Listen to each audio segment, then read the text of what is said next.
called everything from MAGA Bonnie and Clyde to the Mr. and Mrs. Smith sequel. But should they face charges for protecting their home, or is this just politics at play? Joining us right now, the way in, John Lott, Chief Economist, U.S. Sentencing Commission, and retired Marine Corps Gunnery Sergeant Jesse Jane Duff will be joining us. But, sir, let me ask you first. What do you think of this situation? Well, I think it shows how important elections are. I mean, it shows you what happens when you have it that, George Soros supported type district attorneys are allowed to go and make decisions. This district attorney, on the one hand, is releasing rioters, which created quite a bit of damage. The police have only arrested the most extreme cases, and yet everyone that they're arresting, she's letting go. And on the other hand, you have this couple who have been watching for weeks the rioting and the serious damage that's occurring. And then you have a large group of rioters go down on a private street, break open their gate. And the fact that they're on their own property when these rioters are on their property and they can't go and brandish weapons, not firing their weapons, but simply warning those people to stay away. Is a real travesty, but it shows you how important elections are. Yeah, and the law, by the way, is important too. But as I understand it, there are a couple issues here. Number one, was the gate open, or did they break through it? Which, as I understand, they broke through it. And also, did they feel threatened? And it certainly looks like at that moment they certainly felt threatened. Correct? Right. I mean, I guess you'd have to ask what you would think in that situation. If your gate had been broken open, if you had individuals who were rioters that were there on your property, uninvited, and apparently there were threats being made against their dog, against their house, that their house was going to be burned down.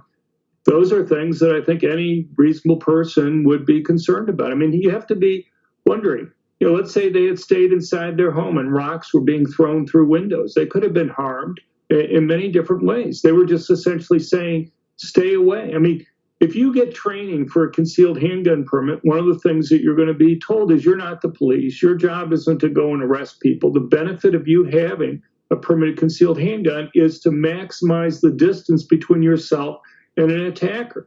That's essentially what they were doing in this case. Yeah, I guess also the question is, there was at a certain point where she was out there definitely pointing at the crowd, which a lot of us might do. It's an uncomfortable moment. You feel threatened. You're trying to send that message. But there are some, I have a brother-in-law who happens to teach people how to use their guns at a range. And so he would tell you that kind of thing maybe you shouldn't do. But it doesn't seem like that should lead to a felony, correct? I agree with you completely on both points. You should always treat a gun as loaded. In her case, apparently the gun was inoperable. But you still shouldn't be pointing a gun at people unless there's a direct, immediate threat that was there. As long as they were, 20 feet away or whatever, there probably wasn't an immediate threat that was there.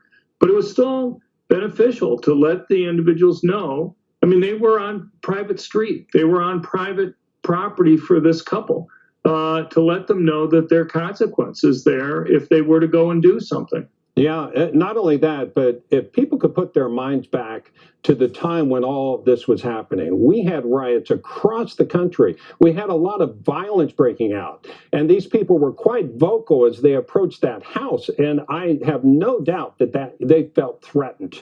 Let's talk about what the governor has said. The governor has said if they go through this, he would pardon them, and I think a lot of people would support that.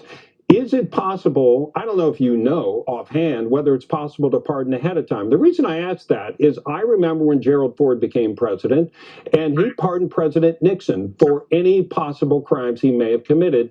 That way we didn't have to go through the whole process. Yeah, sure. A governor can do that.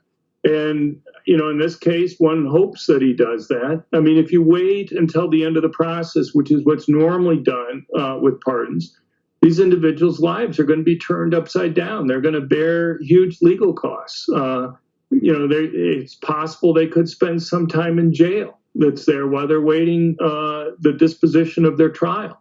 They may have to post bail, I would assume. So there's lots of costs that these individuals are facing.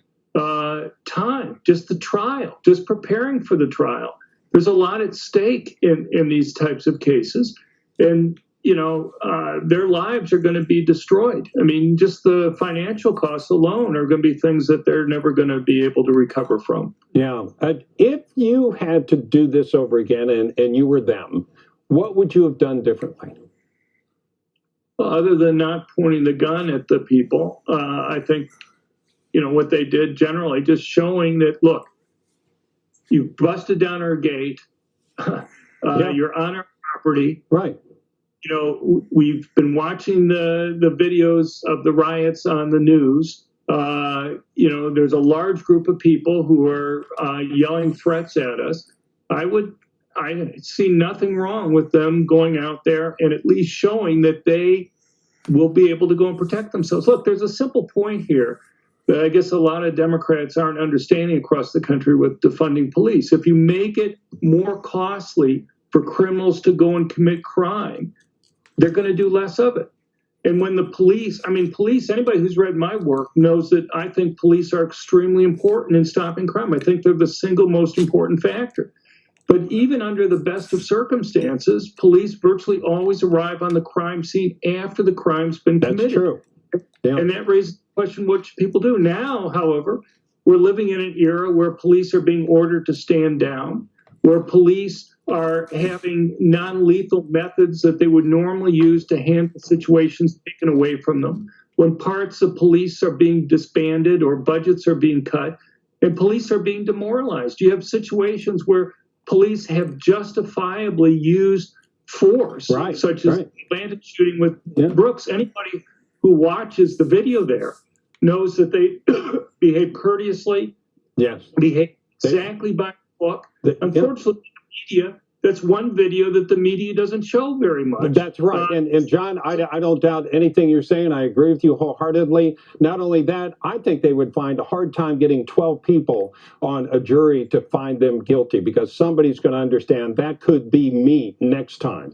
So, John Lott, thank you very much, sir, for joining us. In other news, NewsMax's Emerald